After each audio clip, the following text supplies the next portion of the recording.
नमस्कार, news India आप देख रहे हैं। मैं आपके साथ सागर मिश्रा। सबसे पहले बड़ी खबर, लालू प्रसाद यादव को 5 साल की सजा चारा घोटाला मामले में सीबीआई कोर्ट ने यह सजा सुनाई है। डोरंडा कोषागार मामले में सजा ये सुनाई गई। आप सब लोग जान रहे हैं कि तबीयत उनकी खराब थी, है भी। वो तो राष्ट्रीय अधिवेशन था तो उसमें उनको रहना ही था। थोड़ी सी क्या सक्रियता हुई। अब तो 24 का ज्यादा दिन चुनाव का बचा है नहीं ना। तैयारी तो अभी से शुरू है। यूपी चुनाव के बाद लोकसभा की तैयारी हो जाएगी, तो थोड़ी सी सक्रियता आती है। और सीबीआई जो है विजय माल्या जी को भूल जाती है, नीरव मोदी जी को भूल जाती है, ललित मोदी जी को भूल जाती है, मेहुल चौकसी भाई को भूल जाती है। कुछ दिन पहले 23,000 करोड़ रुपए लेकर के भागे, उनको भूल गई। अरे ये देश से कैसे बाहर चले गए? हमको हनीमून पे जाना था, मेरे लिए लुकआउट नोटिस था। हमको कोर्ट से लुकआउट नोटिस हटवा करके बाहर जाना पड़ा। हमने कौन सा अपराध किया था जो हम पे भी लुकआउट नोटिस था? हम तो कहना चाहते हैं भाई, इन लोगों के लिए नीरव मोदी, मेहुल चौकसी, विजय माल्या, नीरव मोदी, क्या इन लोगों के लिए लुकआउट नोटिस नहीं था क्या? क्यों नहीं था? कितने बड़े बड़े घोटाले हुए बिहार में। सृजन घोटाला, उसका रिकवरी कौन करवाएगा? वो भी तो कोषागार से गया, वो भी तो ट्रेजरी का मामला था। बिहार के कितने जिलों में हुआ सृजन घोटाला? मुख्यमंत्री के जानकारी हेतु क्यों नहीं मुख्यमंत्री पर कार्रवाई की गई? बल्कि चारा घोटाला में तो लालू जी ने ही आदेश दिया जांच का। जिसने जांच का आदेश दिया, जिसने जांच करवाया, उसी को तुम जेल भेज दिए। कोई बात नहीं, लालू जी जाते जाते बोले ना झुके हैं ना झुकेंगे, हमेशा सांप्रदायिक शक्तियों से लड़ते रहेंगे। उसकी सजा मिली है और देख रहा कोई एक बार थोड़ी ना, बार बार सजा मिलती जा रही है। लोग को लग रहा है भाई किस बात का बार बार एक ही आदमी पे सजा सुनाई जा रही है। और जो यहाँ 80 घोटाला करके बैठा, सृजन महाघोटाला महापाप करके बैठा बालिका गृह वाला, उन लोगों पे कोई कार्रवाई नहीं होती। तो भाई हम मेरे अगर ट्विटर पे जाइएगा तो पहला ही टैग्ड है एक ट्वीट, थोड़ा पढ़ लीजिएगा। आज भाजपा के खिलाफ, सांप्रदायिक शक्तियों के खिलाफ देश में कोई नेता नहीं बोलता है जहां लालू जी बोल रहे हैं, लड़ रहे हैं। अगर बीजेपी से हाथ मिला लेते लालू जी तो शायद राजा हरिश्चंद्र कहलाते। आज भाजपा और आरएसएस इन लोगों से लड़ाई लड़ रहे हैं तो भाई सजा काट रहे हैं। तो लालू जी डरने वाले हैं क्या? या हम लोग कोई डरने वाले हैं क्या? लालू जी का साथ जो हो रहा है देश की जनता और बिहार की जनता देख रही है। लालू जी के साथ जो हो रहा है वो यूपी में भी, यूपी की जनता जो है बीजेपी पर वार करने का काम करेगी, वोट का चोट देने का काम करेगी। लोग को लगता है कि लालू जी को जेल भेज देने से लालू जी कमजोर हो जाएंगे, पार्टी नस्तानाबूद हो जाएगी। बिहार की सबसे बड़ी पार्टी निकल के आई, आरजेडी सरकार बना चुके थे महागठबंधन। ये तो कुछ बेईमानी कर करके इन लोग आ गए थे। तो लालू जी तो और मजबूत हुए, पार्टी मजबूत हुई और लालू जी का एक एक सिपाही। तो संवाददाता संजीव कुमार जुड़ गए हैं पूरी जानकारी के साथ। संजीव, देखिए सियासत भी अब जोरों पर है, राजनीतिक प्रतिक्रियाएं भी सामने आ रही हैं। तेजस्वी यादव ने भी घेरा है अब बीजेपी और जेडीयू को। देखिए बिल्कुल, जिस तरह से, क्योंकि तेजस्वी यादव कह रहे हैं कि भाजपा, अगर वो लालू प्रसाद यादव भाजपा में आ जाते तो सबसे बड़े हरिश्चंद्र होते। तो जाहिर सी बात है, क्योंकि लालू यादव को जो सजा मिली है और उसमें जिस तरह से जो है अब प्रतिक्रिया आनी लाजमी है। और क्योंकि तेजस्वी यादव लालू यादव के पुत्र भी हैं और जाहिर सी बात है कि उनके पिता को सजा हुई है तो उनका दर्द छलकना लाजमी बनता भी है। लेकिन जिस तरह से इस पूरे मामले में सजा हुई है अब जो है क्या आगे का स्टैंड क्या लेते हैं लालू प्रसाद यादव के जो वकील हैं, वो हाईकोर्ट जाते हैं, हाईकोर्ट से उनका कितना रिलीफ मिलता है अभी, क्योंकि पूरा ऑर्डर उसमें जो है किस तरह के जजमेंट पूरा दिया है, जो जज हैं उन्होंने किस तरह के उनमें क्लोज लगाए हैं और क्या क्या कहीं राहत देने की कोई गुंजाइश है, जिन पॉइंटों को लेकर के अब ये जो है हाईकोर्ट जाकर के वहां रिलीफ की जो अपील करेंगे कि लालू प्रसाद यादव को रिलीफ मिल जाए।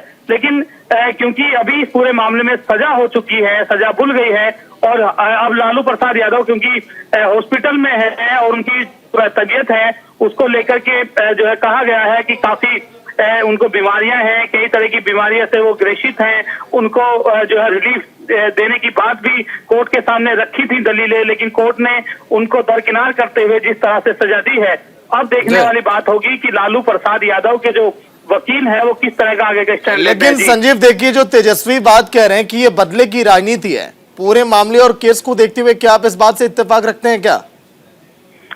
देखिए, क्योंकि तेजस्वी यादव लालू प्रसाद यादव के बेटे हैं और इस तरह का आरोप लगाना उनका लाजमी है, क्योंकि वहां पर जो है भाजपा और नीतीश कुमार के गठबंधन की सरकार है और पूरे केंद्र में भी भाजपा की सरकार है। अभी आपने हाल ही में देखा कि जिस तरह से लालू प्रसाद यादव जेल से निकल के आए, उसके बाद हाल ही में बिहार जो है को अभी बंद किया गया, जिसमें जेडीयू का जो है बड़ा रोल रहा। उसके बाद जो है अब जो सजा भुगती है, तो कहीं ना कहीं क्योंकि संजीव बने रहेगा, लौट कर आऊंगा। वकील का क्या कुछ कहना था, सजा की बात सुनिए आप। 5 साल की सजा सुनाई गई और 60 लाख रुपए जुर्माना। लेकिन ये जो भी था तो पुरानी बात हो गई है, सारा हो गया था। आपको पॉइंट ऑफ सेंटेंस सुनाया जाना था, वही उनको सेंटेंस सुना दिया गया है, 5 साल की सजा दी गई है और 60 लाख रुपए जुर्माना अनाउंस किया गया। आप लोग सबसे हाईकोर्ट में अपील जाएंगे, क्योंकि मेरे ख्याल से जहां तक हम लोग इसको काउंट कर रहे हैं कि अप्रोक्स 36 मंथ हम लोग इसमें कस्टडी हो चुका है, तो इसमें हम लोग हाईकोर्ट में अपील में जाएंगे। हाफ सेंटेंस हम लोग करीब कंप्लीट कर दिए। तो संजीव, अगर लालू प्रसाद यादव को अगर बेल चाहिए तो उन्हें क्या प्रक्रिया अपनानी होगी, क्योंकि उम्र का आप देखिए किस दहलीज पर वो आ खड़े हैं, ऐसे में उन्हें कहा जा रहा है कि हाईकोर्ट से जमानत मिल सकती है। संजीव देखिए, क्योंकि इस मामले में 5 साल की सजा भुली है, क्योंकि जिस तरह की धाराएं लगी हुई थी, जिस तरह के जो है चार्जेस बनाए गए थे, उनमें जो है अधिकतम सजा जो है वो 7 वर्ष है और कम से कम 1 वर्ष की सजा है। लेकिन कोर्ट ने उनको 5 साल की सजा दी है और अब जो है पूरा जो ऑर्डर है, उस ऑर्डर को बारीकी से जो लालू प्रसाद यादव के जो वकील हैं वो उसको पढ़ेंगे, देखेंगे किस तरह का पूरा ऑर्डर दिया है। सजा जो बोली है वो एक अलग क्लोज है, लेकिन उसमें पूरा ऑर्डर कई पन्नों का ऑर्डर होता है, उसमें किस तरह की बात न्यायालय ने की है, किस तरह की उसमें जो है अपना पक्ष रख करके सजा बोली गई है, वो देखने वाली बात होगी कि आगे रिलीफ मिलने की एक कुछ सबसे अहम गुंजाइश है। सवाल संजीव ये है लोगों के जहन में, क्या लालू अगर सत्ता में होते तो आज भी कुछ इसी तरह के फैसले आते जो सामने आए, या फिर तस्वीरें थोड़ी अलग होती? देखिए, सत्ता का कहीं ना कहीं फर्क पड़ता है और यहाँ पर जो है तमाम ऐसे मामले आपने देखे भी होंगे, जो सत्ता में लोग रहते हैं उनको जल्दी से जो है ना तो छेड़ा जाता है, ना उन मामलों को जल्दी से फैसले पे लाया जाता है। लेकिन अब क्योंकि लालू प्रसाद सत्ता में नहीं है, उनके बेटे वहां पर लालू प्रसाद यादव की जो पार्टी है वो वहां पर विपक्ष में है। अब इस मामले को लेकर के, क्योंकि मामला काफी बड़ा था, काफी गंभीर मामला था और सीबीआई में पूरा मामला चल रहा था, सीबीआई की कोर्ट ने इस मामले में सजा सुनाई है। अब लालू प्रसाद यादव हाईकोर्ट में जाएंगे, वहां पर अपील करेंगे, हाईकोर्ट उनको रिलीफ देता है। बिल्कुल, देखिए हाईकोर्ट का दरवाजा जब लालू खटखटाएंगे तो क्या उन्हें राहत मिलेगी या नहीं, ये फिर देखने वाली बात होगी। शुक्रिया संजय पूरी जानकारी के लिए। एक और बड़ी खबर आ रही है, इटावा में अखिलेश यादव के खिलाफ केस दर्ज किया गया। आचार संहिता उल्लंघन मामले में अखिलेश यादव पर केस दर्ज किया गया। वोटिंग के बाद मीडिया से बातचीत करने का आरोप, बूथ के 200 मीटर अंदर बात करने का आरोप है, क्योंकि नियम यह कहता है कि जहां पर आप मतदान के लिए जा रहे हैं 100-200 मीटर दायरे के अंदर आप मीडिया कर्मियों से बातचीत आप मत करिए। बीजेपी ने यह भी आरोप लगाया कि वोटरों को भ्रमित भी वहां पर कर रहे हैं, इसीलिए शिकंजा इन पर कसा है। चुनाव आयोग से शिकायत की गई, उसके बाद मामला दर्ज किया गया।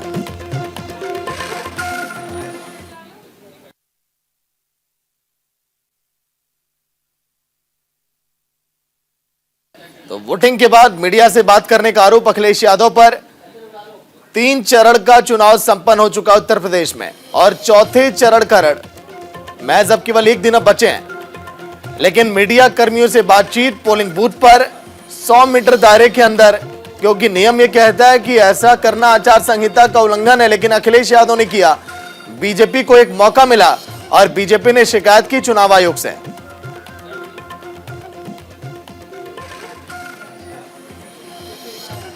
राजेश प्रजापति इटावा से फोन लाइन पर। राजेश, आचार संहिता का उल्लंघन करने का आरोप अखिलेश यादव पर, केस दर्ज किया गया, पूरा मामला क्या है? राजेश, देखिए, मैं आपको बता दूं, तीसरे चरण का मतदान कल हो रहा था।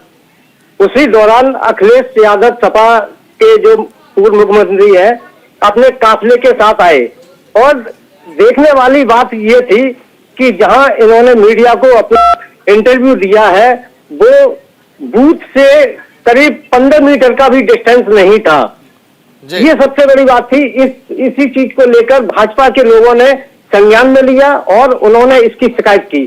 शिकायत करने के बाद सतई कोतवाली के थाने के अंदर ये मामला दर्ज किया गया है, जो कि 130 धारा 188 धारा में पंजीकृत किया गया है। इससे जिला अधिकारी से भी जानकारी ली गई है, तो जिला अधिकारी ने ये बताया है कि आचार संहिता का जिस तरीके से उल्लंघन किया गया है उसको संज्ञान में लेकर ये सारी कार्रवाई की गई है। जी चलिए, बहुत बहुत शुक्रिया राजेश पूरी जानकारी के लिए।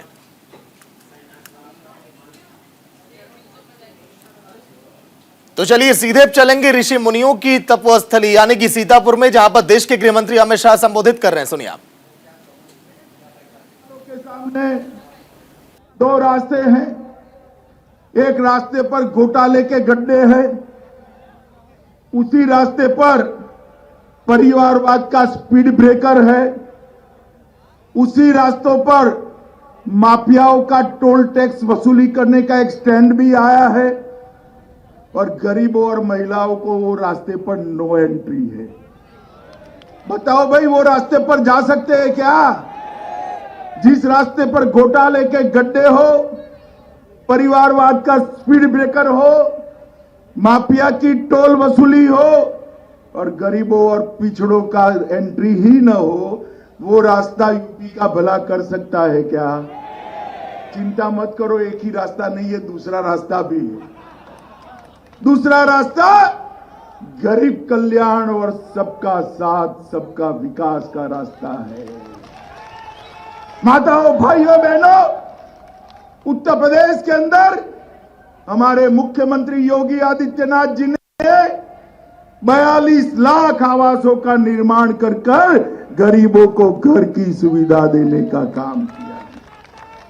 1,67,00,000 माताओं को गैस का सिलेंडर देने का काम हमारे प्रिय नेता नरेंद्र मोदी जी ने किया है।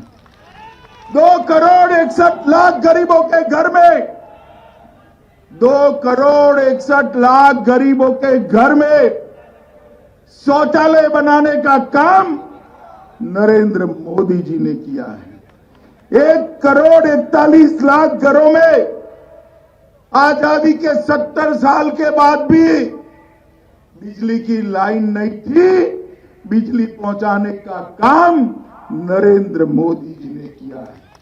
2,54,00,000 किसानों के बैंक अकाउंट में प्रति साल 6,000 रुपया सीधे बैंक अकाउंट में पहुंचाने का काम नरेंद्र मोदी जी ने किया है। 37,000 करोड़ रुपया दिया है और एक करते करते करते उत्तर प्रदेश की अर्थव्यवस्था को 9वें नंबर से दूसरे नंबर पर लाने का काम योगी आदित्यनाथ जी ने किया। अरे क्या खुश हो गए भाई? युवा ऐसा होता है क्या? अरे कहो भाई, अमित भाई, हमें संतोष नहीं है। ऐसा होता है क्या? 2 नंबर ठीक है? अरे एक मौका दे दो, 2 नंबर से 1 नंबर करने का काम हम कर देंगे, आप चिंता मत करो भाई। उत्तर प्रदेश देश का सबसे बड़ा सूबा है। उत्तर प्रदेश सबसे बड़ा भूमि रखने वाला राज्य है और उत्तर प्रदेश सबसे ज्यादा युवाओं रखने वाला राज्य है। मित्रों, हमने संकल्प पत्र में ढेर सारे वादे किए हैं। हर भूमिहीन गरीब को 2024 के पहले हम पूरा घर देने की व्यवस्था ये भारतीय जनता पार्टी की सरकार करेगी। मां अन्नपूर्णा कैंटीन के अंदर गरीबों के लिए सिर्फ 10 रुपये में भोजन की चिंता ये भारतीय जनता पार्टी की सरकार करेगी। मित्रों, वरिष्ठ नागरिकों का, वृद्धों का पेंशन बढ़ाकर हम 1500 रुपया प्रति माह करेंगे। दिव्यांगों का पेंशन बढ़ाकर 1500 रुपया प्रति माह करेंगे। और तो अमित शाह जो सीतापुर में चुनावी रैली को संबोधित कर रहे थे, इनका यह कहना कि पहले उत्तर प्रदेश आतंकवादियों का गढ़ हुआ करता था जब प्रदेश में सपा की सरकार थी, और यहां पर अब कोई बाहुबली नहीं बल्कि सभी बजरंगबली हैं। तो लगातार जुबानी तीर छोड़ रहे नेता अपने चुनावी रैलियों में। सोनिया गांधी ने कांग्रेस कार्यकर्ताओं से संवाद किया। सोनिया गांधी ने केंद्र की सरकार पर निशाना साधा। सोनिया गांधी ने कहा कि देश के किसान परेशान हैं, आवारा पशुओं से किसान परेशान है, देश में बेरोजगारी चरम पर है, नौजवान बेरोजगारी से परेशान है। सोनिया गांधी ने जिक्र किया महंगाई से देश की जनता त्रस्त है और कोरोना काल में लोगों ने अपने प्रियजनों को खो दिया। आवारा पशुओं से किसान परेशान है। सपा भी यह मुद्दा भुना रही है। देश में बेरोजगारी चरम पर है। विपक्ष इस मुद्दे को सभी चुनावी रैलियों में कह रहा है जिन राज्यों में चुनाव है। तारीख को आपकी 5 विधानसभाओं में वोट डाले जाएंगे। यह चुनाव आपके लिए बहुत ही महत्वपूर्ण चुनाव है, क्योंकि आपने 5 साल ऐसी सरकार देखी जिसने आपके बीच अलगाव पैदा करने के अलावा कुछ काम नहीं किया। मेरे किसान भाई बहन इतनी मेहनत से देश के लिए अन्न उगाते हैं। इन 5 सालों में आपको न तो फसलों का दाम मिला, न खाद मिली और न ही सिंचाई की सुविधाएं। आपके ऊपर कर्ज का बोझ है और आवारा पशु आपकी फसलों बर्बाद कर देते हैं। ठीक यही हाल नौजवानों का है। नौजवान अपने आने वाले कल के लिए मेहनत से पढ़ाई करते हैं, नौकरी की तैयारी करते हैं, लेकिन भाजपा सरकार ने आपको घर बैठा दिया। सरकारी नौकरियों के 12 लाख पद खाली पड़े हैं, लेकिन आपको नौकरियां नहीं दी गई। पेट्रोल, डीजल, रसोई गैस, सरसों तेल के दाम इतने बढ़ गए हैं कि आम लोगों के घर चलाना मुश्किल हो गया है। मेरी बहनें पाए पाए जोड़कर अपना घर परिवार चलाती है, लेकिन महंगाई ने उनका जीवन दुभर कर दिया। मगर मोदी योगी सरकार ने एक गैर जिम्मेदार सरकार का परिचय देते हुए आप सबकी तकलीफों के बावजूद मुंह मोड़े रखा। और वहीं कर्नाटक के बाद हिजाब का मामला पूरे देश में अब तूल पकड़ता जा रहा है। इसका असर पीएम नरेंद्र मोदी के संसदीय क्षेत्र वाराणसी के एक निजी स्कूल में भी दिखाई दिया। यहां दर्जनों लोगों ने गुरु नानक स्कूल प्रशासन पर आरोप लगाया कि छात्राएं स्कूल में हिजाब पहनकर आती हैं और पढ़ाई करती हैं, जबकि स्कूल प्रशासन ने इन आरोपों को निराधार बताते हुए कहा कि हमारे स्कूल में पूरी तरह से ड्रेस कोड लागू है।